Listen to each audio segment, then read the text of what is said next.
함께 나눌 말씀 야고보서 우리 2장 전체인데요, 그 중에 1절에서 13절까지의 말씀을 교독하시겠습니다. 야고보서 2장 1절에서 13절까지의 말씀, 제가 2장 1절을 읽고 13절까지 우리 한 절씩 교독하십니다. 하나님의 말씀입니다. 내 형제들아, 영광의 주 곧 우리 주 예수 그리스도에 대한 믿음을 너희가 가졌으니 사람을 차별하여 대하지 말라. 만일 너희 회당에 금가락지를 끼고 아름다운 옷을 입은 사람이 들어오고 또 남루한 옷을 입은 가난한 사람이 들어올 때에 너희가 아름다운 옷을 입은 자를 눈여겨보고 말하되 여기 좋은 자리에 앉으소서 하고 또 가난한 자에게 말하되 너는 서 있든지 내 발등상 아래에 앉으라 하면 너희끼리 서로 차별하며 악한 생각으로 판단하는 자가 되는 것이 아니냐. 내 사랑하는 형제들아, 들을지어다. 하나님이 세상에서 가난한 자를 택하사 믿음에 부유하게 하시고 또 자기를 사랑하는 자들에게 약속하신 나라를 상속으로 받게 하지 아니하셨느냐. 너희는 도리어 가난한 자를 업신여겼도다. 부자는 너희를 억압하며 법정으로 끌고 가지 아니하느냐. 그들은 너희에게 대하여 일컫는 바 그 아름다운 이름을 비방하지 아니하느냐. 너희가 만일 성경에 기록된 대로 내 이웃 사랑하기를 내 몸과 같이 하라 하신 최고의 법을 지키면 잘하는 것이거니와 만일 너희가 사람을 차별하여 대하면 죄를 짓는 것이니 율법이 너희를 범법자로 정죄하리라.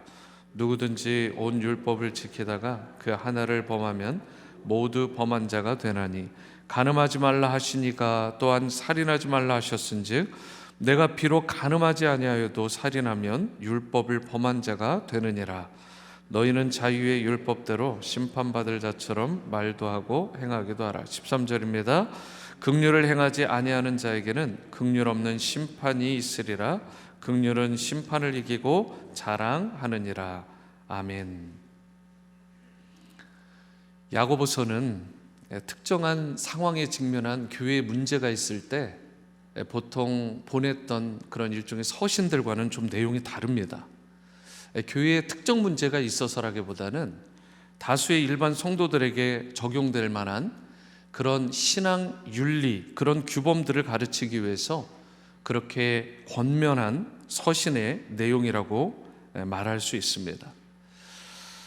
여러분이 잘 아시는 것처럼 야고보서는 믿음과 행함, 이 행함과 믿음을 함께 강조하는 내용입니다.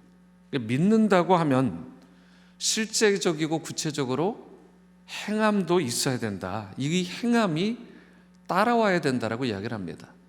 그러니까 야고보서를 읽을 때는 믿음과 행함에 대한 부분도 중요하고요, 믿지 않는 사람에게 한다라는 음성보다는 나와 같이 이미 예수 그리스도를 나의 구원자로 주님으로 영접한 사람에게 주시는 메시지구나, 그렇게 생각하고 나의 믿음이 참된 믿음인지를 다시 한번 점검해보고 행함이 있는 믿음으로 날마다 새롭게 빚어져야 될 필요가 있습니다.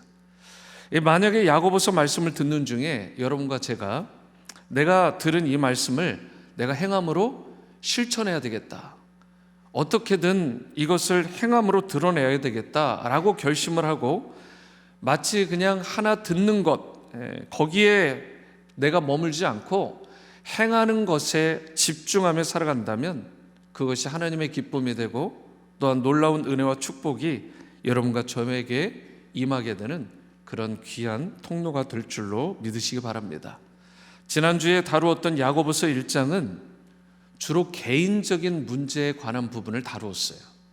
즉 시험에 대한 부분, 지혜에 대한 부분, 유혹에 대한 부분, 화나, 분노, 이런 행함이 있는 믿음에 대해서 다루긴 다루었지만 주로 개인적인 부분을 조금 더 치중해서 했다면 오늘 나눌 이 야고보서 2장에서는 주로 다른 사람들과의 관계, 조금 더 좁혀보면 교회 안에 있는 형제나 자매 간에 나눌 부분, 교회 공동체 안에서의 그런 나의 삶의 변화, 태도의 실제적인 행함의 변화에 대해서 집중해서 말씀하고 있다라고 볼 수 있습니다. 오늘 본문에서 야고보는 이 서신서가 기록될 당시에 교회 상황에 대해서 좀 우리가 이해하기 쉽게 설명을 하고 있어요. 그 중에 대표적인 것이 무엇이냐? 어떤 사람이 회당이라고 되어 있는데 영어 성경으로 보면 meeting place라고 되어 있어요. 여러분과 저와 같이 이렇게 교회 안, 우리가 함께 하나님을 예배하기 위해서 만나는 이 장소에 누군가가 들어왔는데 손에, 그 당시는 금가락지가 아주 부의 상징이었나 봐요. 손에 금가락지를 반짝반짝 잔뜩 끼고 또 옷을 입었는데 그 이스라엘 사이에서는 구하기 힘들 만한 엄청난 그런 고가의 외제 옷을 갖다가 딱 걸치고 들어온 것입니다. 그리고 다른 한 사람이 동시에 거의 들어왔는데 그 사람은 너무 가난한 거예요. 손에 금가락지는커녕 딱 봐도 너무 남루한 옷을 입고 있는 것입니다. 그렇게 처음에 부자가 들어오고 남루한 사람이 들어왔는데 기존 성도들이 대할 때 가만 보니까 아름다운 옷을 입은 사람들에게는 상속을 권하면서 좋은 자리를 권하면서 막 여기 앉으라고 저기 앉으라고 환한 미소를 띠고 대하는데 남루한 옷을 입은 사람에게는 그렇게 하지 않더라는 거예요. 여기 앉기는커녕 차라리 서 있든가 내 발등상 어딘가에 그냥 적당히 앉으라라고 한다면 이것이 차별이고 이것이 악한 것이지 않겠냐는 것입니다. 외모를 보고 판단하는 것은 잘못된 태도라는 것입니다. 여기서 말하는 외모는 얼굴에 핸섬하냐 그렇지 않느냐 이 부분이 아니죠. 참 재밌는 게 저 시카고에 보면 핸섬 베이커리가 있습니다. 네, 별로 웃지 않으시는데 진짜 빵집 이름이 핸섬 베이커리예요. 그게 또 1호점이 있는 게 아니고 잘 돼서 2호점까지 있어요. 거기 가면 얼굴이 핸섬해지는지 모르겠지만 하여튼 빵집이 재밌어요. 핸섬 베이커리. 거기서 말하는 핸섬, 얼굴이 잘생겼냐 못생겼냐라는 게 아니라 여기서 말하는 외모를 보고 판단한다는 것은 방금 전에 말씀드린 것처럼 그냥 사람이 외형적으로 딱 봤을 때 붓기가 막 나고 그리고 막 이 명예나 한가닥 할 것 같은 어떤 고위 관직을 차지했을 것 같은 그런 사람인 것이 보여지는 것, 이런 것을 이야기할 수 있는 거죠. 물론 얼굴의 외모를 이야기할 수도 있겠지만 여러분, 그런데 주님께서 사람을 어떻게 하라고 했어요? 외모로 취하라라고 하셨나요? 아니죠. 정반대입니다. 외모로 취하지 말아라. 성도된 우리는 그렇기 때문에 사회적 지위나 겉모양으로 드러나는 그런 조건으로 사람을 판단하지 말아야 돼요. 만약에 그러한 것들로 사람을 판단한다면 그것은 하나님의 뜻에, 우리 주님의 뜻에 어긋나는 것이 되는 것입니다. 사실 야고보서가 쓰여질 당시의 사람들, 특별히 그 교인들의 구성이 어떻겠어요? 대부분 가난하지 않았겠습니까? 권력이 있는 자, 부한 자들이 믿었던 것이 크리스천리티가 아닌 거예요. 그런데 여러분, 대부분이 가난하고 소수만이 부자인 상태, 그러다 보니까 부자들이 들어오게 되면, 그 모임에 오게 되면 눈에 확 띄었겠죠. 그런데 이런 부자들을 특별 대우하는 모습으로 인해서 빈부의 격차를 교회 안에서조차, 그 믿음의 공동체 안에서조차 느끼게 하는 것, 여러분, 이것이 교회 안에서 버젓이 자행된다면 되겠냐는 것입니다. 세상의 문화는 차별 문화입니다. 제가 아는 분이 그 마일리지를 엄청 쌓으세요. 그리고 비행기를 탈 때마다 한 등급씩 이렇게 업그레이드를 하는 거예요. 좀 비즈니스는 기본이고 잘 탈 때는 퍼스트 클래스를 타십니다. 타보면 다르대요. 그렇게 짜릿하답니다. 그리고 이분은 정부기관하고 관련된 일을 하니까 이런 통과할 때요, 약간 좀 외교관에 관련된 그걸 딱 보여요. 그러면 이 통과하는 게요, 다른 사람하고 다릅니다. 거의 프리 패스인 거예요. 이게 미국에만 해당되는 게 아니라 전 세계 웬만한 주요 공항을 가면 다 그렇게 하는 거예요. 이분이 여기에 맛이 들린 거예요. 가만 대화하다 보니까 굉장히 어깨에 힘이 들어가더라고요. 내가 누군가, 내가 어떤 사람인가, 대단한 사람이겠죠. 좋은 겁니다. 누리는 것 자체는. 그런데 그것으로 인해서 자기가 우쭐댈 필요는 없잖아요. 여러분, 믿는 사람들조차 이 세상의 차별 문화에 은근히 물들 때가 있습니다. 왜 여러분 우리 사람들이 무언가를 가지려고 하죠? 권력에 심취하죠? 뭔가 이렇게 명예를 가지려고 해요? 왜 그러냐면 사람들이 성공하려고 하는 이유는 의외로 단순합니다. 특별한 대우를 받고 싶은 거예요. 특별한 대접을 받고 싶어서 그런 거예요. 내가 남루한 옷을 입고 좋지 않은 차를 타고 가면 한국 같은데 여러분 이 백화점 같은 데 가도 발레 파킹 잘 안 해주잖아요.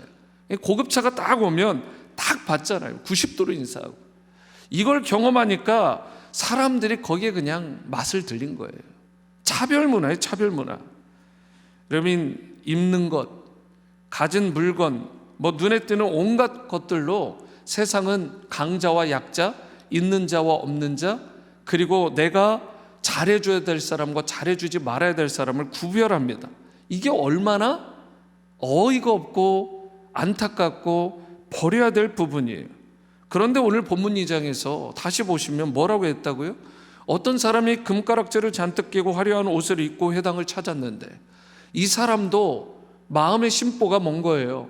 내가 무언가를 받고 내가 무언가를 특별한 대접을 누리고 싶다라는 거 아니에요. 그런데 거기에다가 그냥 원래 박수도 마주쳐야 소리가 나는데 가만히 있으면 될 텐데 이 교인 중에 누군가가 나와가지고 특별 대접을 하더라는 거예요. 이건 있어서는 안 되는 부분인데, 제가 아는 분은 버지니아에서 소문난 부자 중에 한 분입니다. 굉장한 재력가예요. 근데 이분이 저희가 대화를 나눠보니까 특별한 그런 걸 가지고 있어요. 스퀘어 피스로 하면 집이 하여튼 엄청 큽니다. 집 건평만 해도 한 6천 스퀘어 돼요. 건평만. 거기다가 요트가 있고 아주 잘 나가는 분이세요. 그런데 교회를 갈 때는 다른 사람들한테 시험이 들까봐, 여러분 그렇게 하라는 건 아니에요. 시험이 들까봐 자기가 고급 차들을 타지 않습니다. 이 옷도 그래요. 이분 참 특이한 철학을 가지고 계셔요. 근데 이분이 교회 안에서 신앙생활하는 게 진실되고 교회 리더십이기 때문에 제가 그분을 보면 그게 수긍이 돼요. 차도 보면 그냥 사람들이 보통 탈 만한 수준. 그런데 그것도 좋은 차죠. 좋은 차는. 그런데 그런 거 타고요. 맨날 이렇게 셔츠 보면 평상시에 돌아다닐 때는 I love 버지니아인가요? 그거 티셔츠 10불짜리 15불짜리 사가지고 그거 몇 개 사가지고 돌려서 입으시더라고요. 진짜 부자는 다르던거려. 여러분 이게 드러내지를 않더라고요. 그분의 카 거라지에 가보면 이게 앤틱 차들 있잖아요. 이런 게 몇 대가 있어요. 그리고 고급 최고급 세단들이 있는 거예요. 그런데 요트도 제가 본 요트 중에 한인들이 가지고 있는 요트 중에 최고급이에요. 그런데도 항상 그런 철학을 가지고 이분이 살아가는 거예요. 여러분 우리가 다른 사람들을 배려하는 것, 다른 사람들 앞에서 자신을 낮추는 것이 필요한 것, 바로 이러한 것이 주님께서 우리에게 가르쳐 주신 방법 아닐까요? 특별한 대우를 받으려고, 특별한 관심을 받으려고 굳이 몸에다가 치렁치렁 할 필요는 없는 거잖아요. 적당히 꾸미면 되는 거죠. 여러분 교회는 누군가를 특별 대접하느라 다른 누군가가 차별을 느끼게 되면 더 이상 교회의 건강성이 유지되지 않는 것입니다. 교회 공동체의 하나됨이, 건강성이 깨어지고 마는 거예요. 교회는 특별 계층을 만들면 안 돼요. 사회적인 계층이 교회 안에 그대로 들어오면 안 되는 것입니다. 캘리포니아 산호세에서 가장 규모가 큰 한인교회가 임마누엘 교회입니다. 그런데 이 임마누엘 교회 담임 목사로 오랫동안 섬기셨던 참 칭찬 듣는 분이 계세요. 이분이 손원배 목사님이란 분입니다. 제가 이분하고 몇 번 뵈면서 여러 가지 목회적인 부분에 제가 참 좋은 인사이트를 얻고 그리고 참 존경이 가는 분인데 몇 년 전에 은퇴를 하셨어요. 근데 이분이 마지막 신문 기사란에 인터뷰를 하면서 이런 내용을 적었습니다. 교회 안에 지연, 학연, 그리고 지위, 소유로 인한 차별이 없어서 누구나 평안하게 적응할 수 있고 누구든지 기쁘게 일할 수 있는 서민적인 교회로 세운 것이 가장 잘한 일, 가장 보람된 목회 가운데 하나였습니다. 여러분 교회는 서민적이어야 됩니다. 특정 계층만을 품으면 안 되는 것입니다. 그래서 우리가 쓰는 언어도 여러분, 제가 얼마나 주석을 연구하고 얼마나 강해를 연구해서 어려운 언어를 쓸 수 있겠어요. 히브리 헬라어 중에서도 막 정말 어려운 것들을 막 박박 해가지고 얼마나 쏟아낼 수 있겠습니까? 근데 꼭 필요하지 않으면 안 써도 될 것을 쓰면 그건 교만인 것입니다. 적절할 때에 정확하게 써야 되는 거죠. 무언가를 잘 보이기 위해서 자신을 포장하고 무언가를 그렇게 하면 여러분, 더 이상 그 교회는 순기능을 잃게 되는 거예요. 자꾸만 특정 계층, 지식층도 중요하지만 일반 못 사는 사람도 중요한 거잖아요. 그래서 교회는 약간 가운데 지점을 잡고 모두가 편하게 올 수 있는 그런 교회로 삼아야 되는 것입니다. 세상은 배경에 따라, 지위에 따라, 연봉, 학력, 연줄, 지역에 따라 모이고요. 그리고 그룹들이 생길지 몰라요. 하지만 세상의 그 기준들이 절대 교회에서는 들어오지 말아야 돼요. 그것이 그다지 힘을 써서는 안 되는 것입니다. 큰 의미가 없어야 되는 거예요. 이런 건 괜찮은 거예요. 그냥 고향 사람이니까 반가워가지고 고향 얘기할 수 있죠. 학교 얘기 너무 반가워가지고 그때 그 추억 얘기할 수 있어요. 여러분, 그것까지 하지 말라는 건 아닙니다. 하지만 특정한 계층으로 무언가를 구심점을 만들거나 그리고 다른 사람들이 들어오지 못하도록 만드는 건 잘못된 것이라는 것입니다. 제가 보니까 저희 교회는 그런 분은 없어 보여요. 그게 얼마나 감사한지. 왜요? 웬만한 학력 가지고 자랑하지 못하잖아요. 안 그래요? 우리 교회에서 웬만한 성공 가지고는 자랑을 못하잖아요. 다 겸손해. 다 그냥 고만고만 하시거든요. 여러분, 세상의 기준들이 교회 안에 안 들어온다는 건, 자랑할 것이 그다지 없다는 건 참 감사한 일입니다. 그리고 우리 교회가 앞으로도 계속해서 지향해야 될 바는 바로 이런 것이에요. 서민들이 편하게 올 수 있는 문턱이 낮은 교회로 계속해서 만들어야 되는 것입니다. 물론 잘 배운 분, 있는 분, 갖춘 분도 올 수 있고 서민들도 올 수 있고. 여러분, 오늘날 가장 강력한 차별을 만드는 것 중에 하나가 무엇이냐? 저는 돈이라고 생각합니다. 이 돈인데, 돈이 있고 없고에 따라서 교회에서 차별받는 일이 없어야 되는 것입니다. 예를 들어 이런 거예요. 직분자를 세우는데 둘 다 믿음이 좋아요.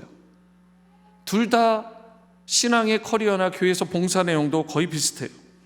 그러면 어떤 생각이 딱 들어갈 수 있느냐? 이왕이면 돈이 있는 분을 세우자.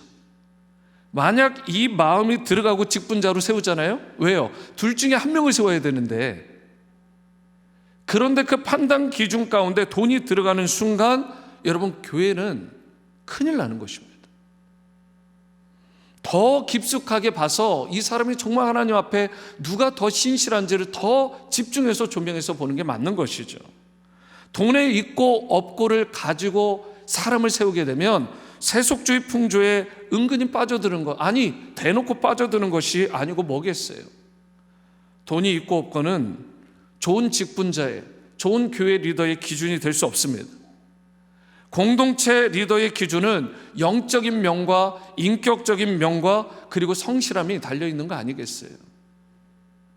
그렇게 공동체를 섬길 리더십을 하나 세울 때에도 여러분, 이러한 세상 철학이 아니라 하나님께서 말씀하신 원칙과 법칙으로 세워야 되는 것입니다.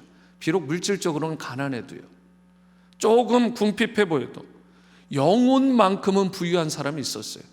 제가 어제 신방을 했는데 그런 분을 신방을 했어요. 마음이 너무 좋은 거예요. 물질적으로는 좀 부족해요. 그런데 영적으로 너무 부유하신 거예요. 그래서 제가 너무 마음이 좋았어요. 여러분, 물론 이런 분도 있죠.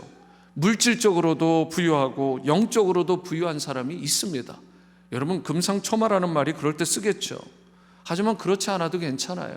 물질적은 좀 부족해도 영적으로 부유한 사람이 여러분과 저의 진정한 삶의 목표가 돼야 될 줄로 믿습니다.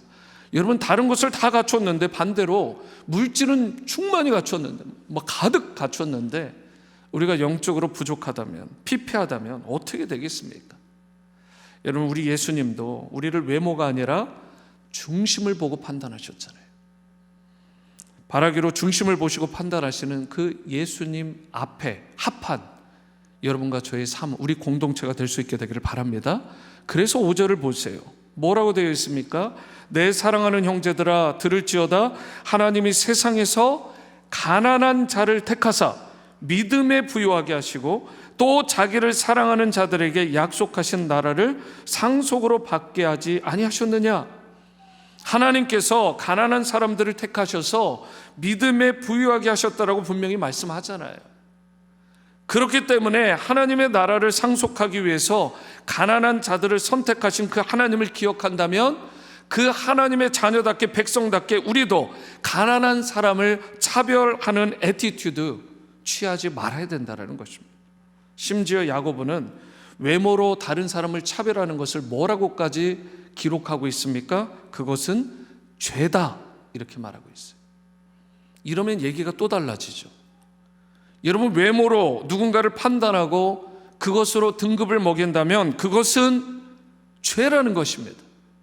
그래서 9절을 보세요. 만일 너희가 사람을 차별하여 대하면 죄를 짓는 것이니 율법이 너희를 범법자로 정죄할 것이라고 분명하게 말씀하고 있습니다.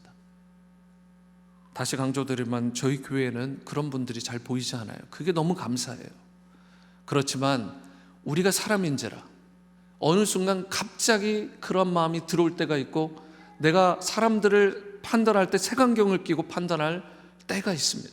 그런데 그 기준이 오늘 이 야고보가 우리에게 지적한 것과 같이 사람을 차별하여 외모적인 것으로 그렇게 구별을 짓는다면 여러분 그것은 우리가 마땅히 버려야 될 것이고 그것이 심해지면 죄가 된다는 사실.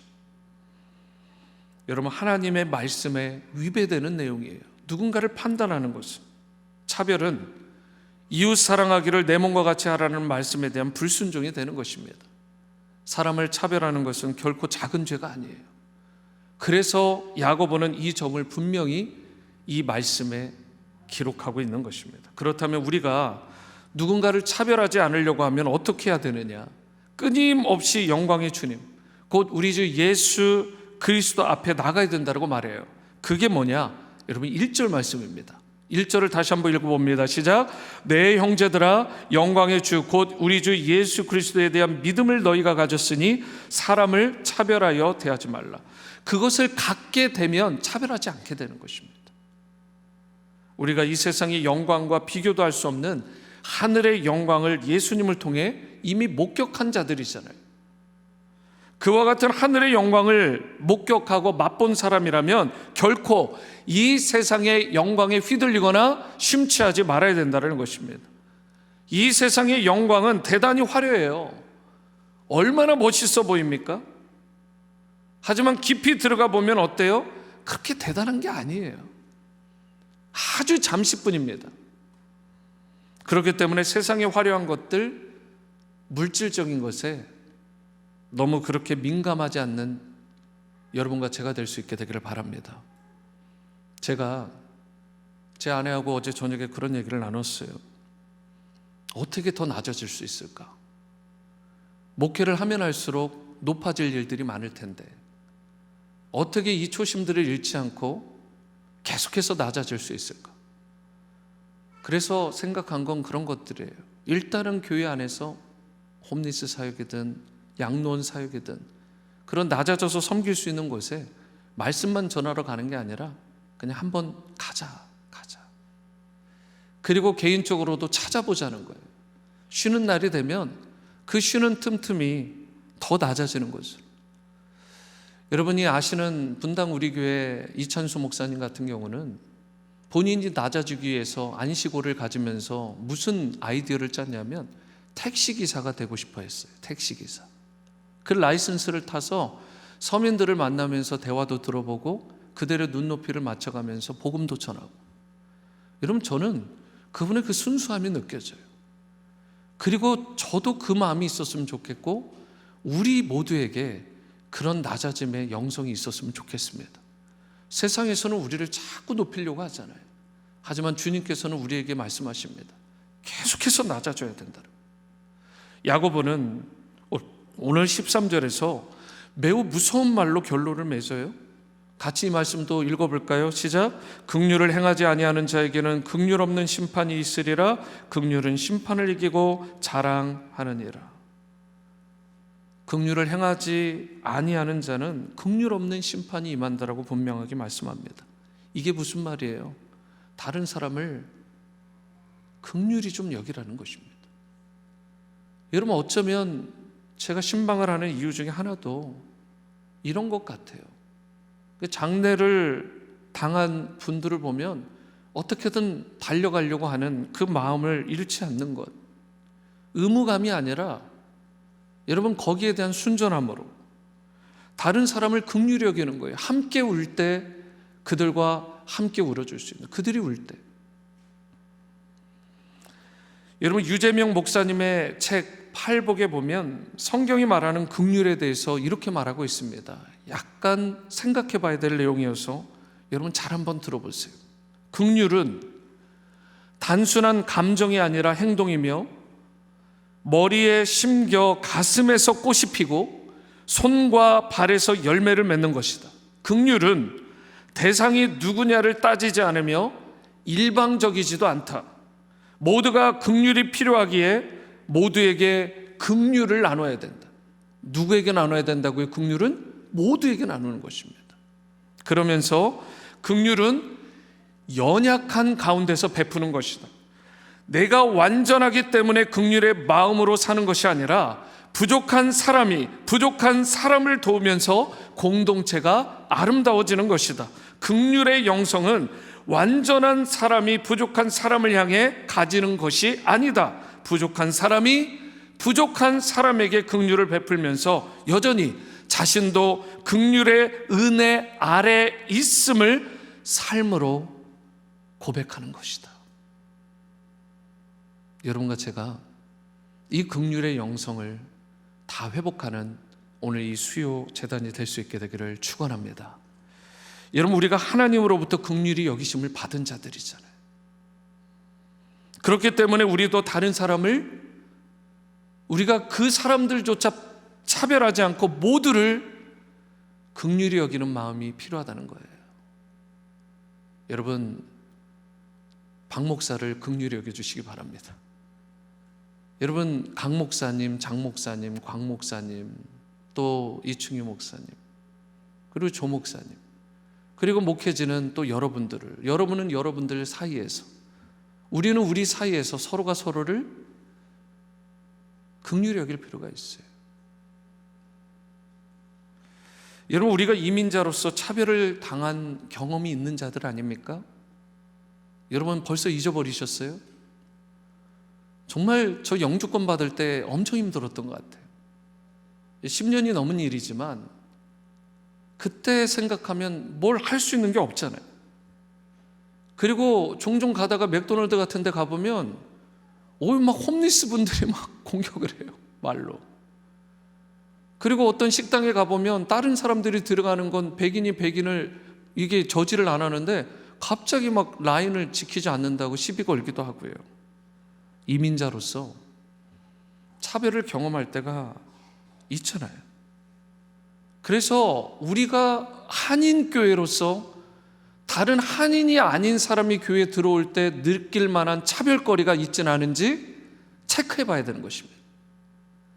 한인교회에 오면 그 인종이나 언어로 인해서 내가 차별받는다라는 느낌이 들지 않도록, 그걸 경험하지 않도록 배려할 필요가 있는 거예요. 우리 교회는 매주 다양한 인종의 성도님들이 예배를 드리고 있어요. 지난 주일에는 한국인 남편과 스페니시 아내가 주일학교 아이와 함께 교회를 왔습니다. 얼마나 감사해요. 예배를 드리는 중에 아내 되시는 자매님이 영어가 서투신데도 뭐 이해하는 건 큰 문제가 없나 봐요. 영어권 예배에 오셔가지고 참석하는 중에 펑펑 우셨다고 그래요. 너무 은혜를 받으셔서. 우리는 계속해서 이러한 분들이 다 민족이, 그분들이 편안하고 자유롭게 그렇게 예배를 드릴 수 있도록, 은혜로운 예배를 드릴 수 있도록 잘 배려하고 그 부분에 투자하며 우리가 신경을 써야 될 줄로 믿습니다. 누구든지 교회에 오시면 내 교회다 라고 정말 생각이 확 들 정도로 편안함을 느끼며 예배 드릴 수 있도록 최선을 다해 섬겨야 되는 것입니다. 교회의 영적인 수준은 결국 가난하고 소외된 사람들을 어떻게 대하는가, 언어와 인종과 재력의 차별 없이 그들을 환대하는 그런 문화가 있는가. 여러분, 연약한 이들에 대한 배려와 환대가 영적인 수준이고 곧 그것이 경건인 줄 믿습니다. 건강한 교회, 좋은 교회는 사람이 많이 모이는 교회가 아니라 누가 와도 소외감을 느끼지 않고 또 따뜻함을 느끼는 교회, 사회적인 지위가 높든 낮든 모든 사람들이 한 형제 자매 되는 교회, 모두가 차별받지 않고 환대받을 수 있는 교회, 그러한 모습이 우리 지구촌 교회가 추구해야 될 복음적인 교회의 모습인 줄로 믿습니다. 이제 모두를 존중하고 소중히 여기는 교회, 차별과 편견을 버리고 복음의 눈으로 모든 사람들을 바라고 대하는 교회, 형제의 모습 속에 또 자매의 모습 속에서 하나님의 형상을 발견하고 존귀한 주님의 자녀요 백성으로 따뜻하게 대하는 우리 지구촌 성도님들 다 될 수 있게 되기를 주님의 이름으로 축원합니다.